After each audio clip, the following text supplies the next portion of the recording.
वजाबाकीचं एक गणित पाहणार आहोत. काय संख्या आहे? 600 वजा किती संख्या आहे? 243. शून्यामधून 3 जाईल का? नाही. इकडे पण शून्य आहे. मग आपण या शतकाकडून पुसना घेणार आहोत. 6 मधून 1 पुसना घेतला तर इथे किती राहील? 5. इथे किती होईल? 10. या 10 मधून पुन्हा इकडे 1 पुसना घेणार आहोत. इथे किती राहील? 9. इथे किती झाला? 10. 10 मधून 3 गेले किती राहिले? 7.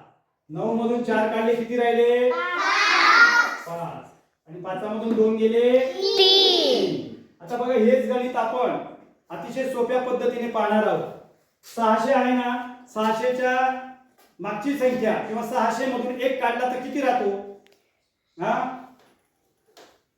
599.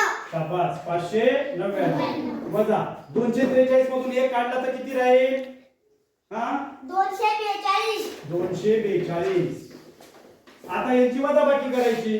आपण वरच्या आणि खालच्या दोघं संख्यांमधून 1 काढलेला आहे, बरोबर? आता 9 मधून 2 गेले किती राहतील? 7.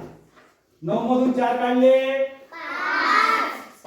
आणि 5 मधून 2 काढले 3. किती उत्तर आलं रे? 357. 357. आलं की नाही सारखंच? हो. ही पद्धत सोपी वाटली ना? हो. राहील लक्षात? हो.